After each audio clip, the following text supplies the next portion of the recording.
Well, it's sure good to be green, but it can also be a big money saver, as plenty of organizations, big and small, are finding out by participating in the Green Workplace Challenge, organized by Sustainable Pittsburgh. More than 100 organizations participated in the competition this year, and they managed to cut their energy costs by more than $3 million. Along the way, they saved enough energy to power more than 2,600 U.S. homes. So what's their secret? Well, 3 of this year's 7 top performers are here to share. Sara Thompson's with Pashek Associates, the top performer in the small business category. Pete Arnold's with DMI Companies, the medium business top performer. And Phil Peterson is with FedEx Ground, top performer among large businesses. And welcome. Good to have all 3 of you here. Thank you. Great to be here. Yeah, so I'll start with you, though, for a little bit. Pashek Associates, what is it you all do? We are a community planning and landscape architecture firm on the north side. Okay, very good. And Pete, DMI Companies? Yeah, DMI Companies is actually an ownership group that owns a number of HVAC accessory manufacturers, as well as a service provider that provides energy efficiency services to the existing building stock. Okay, so manufacturer, but clearly already a toehold in the energy business, so it makes some sense why you would be involved. Both of you have been involved both years of the competition, right? This was the second year. For FedEx Ground, this was your first year. What got you involved in the Green Workplace Challenge? Yeah, this was our first year.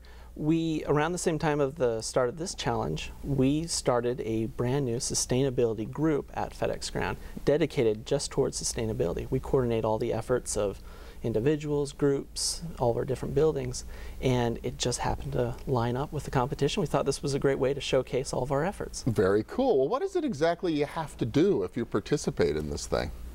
You go through the manual and you look at all the points you think you want to accomplish. They have certain goals. So there's like a list of things you can do within your business, but you earn points if you, this is like gamification of sustainability, right?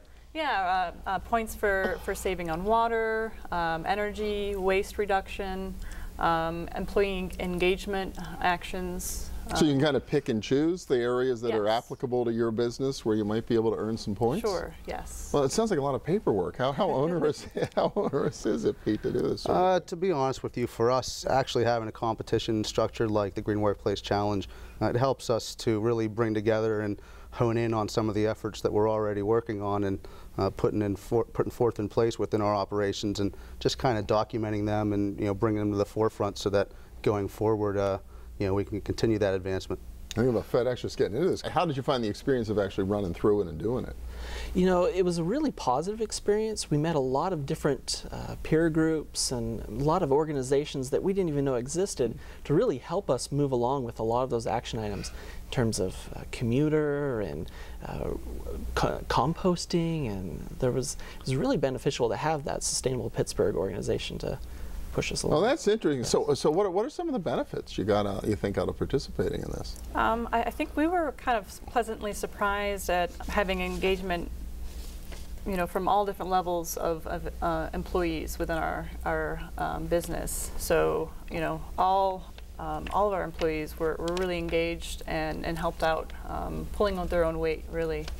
And so that was kind of surprising and really nice, I think. Well, that's good to see that people will step up. Did you have the same kind of experience, and are there opportunities to kind of get everybody involved in this sort of thing? Yeah, well, you mentioned communication in that aspect and its involvement with this competition, and really that's the 2 primary reasons that DMI Companies chose to even get involved in the last 2 years was for the communication side of things, twofold really.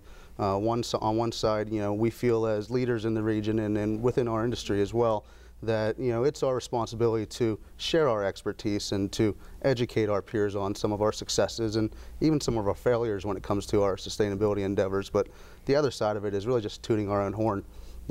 Green is the new black, so getting that positive green PR if we can for some of our achievements, and getting that recognition was a big factor as well. So getting one of these trophies actually counts to some degree. It's something you all are proud to display there in the lobby of the building or whatever else. Absolutely. FedEx, so this turns out to be a part of a big initiative, I guess, around sustainability. What's really driving that in the company?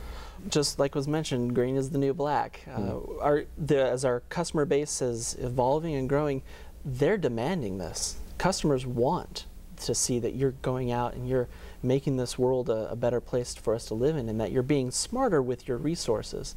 And so we're taking a lot of the lessons we learned from this challenge and folding it out throughout our entire network, 500 plus buildings. Wow, that's really terrific. And I mentioned some of the big numbers at the beginning, the 3,300 homes, the equivalent energy savings, the $3 million. And it's good to be good, and there's a marketing value there, but does some of this flow to the bottom line? Do you actually see some economic benefit of doing this sort of thing? Yeah, we had a 10% decrease in our energy costs. Wow. So we, just simple things. I think we also had a 10% decrease in our water usage. So yeah, we saw some simple things that we did, low-cost things, made some big differences. Same at DMI? Yeah, very similar. Again, this is more of a way for us to leverage some of the efforts we've been making over the years.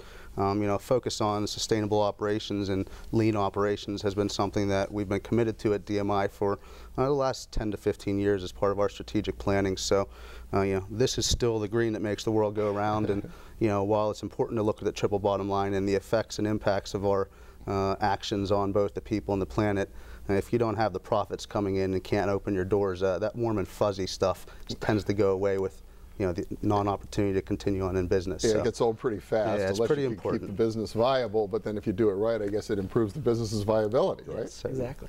Yeah, well, really exciting. You think you'll do it again next year? I'm sure Sustainable Pittsburgh will be getting it organized. Definitely. Yeah. Yeah, quite probable. Excellent. Sara Thompson with Pashek Associates, Pete Arnoldt with DMI Companies, Phil Peterson with FedEx Ground. Thank you all so much. Congratulations again. Thanks for having us. And next up, if local organizations are already saving $3 million a year, what might they be able to do by 2030? We'll get a progress report on the Pittsburgh 2030 district. Stay with us.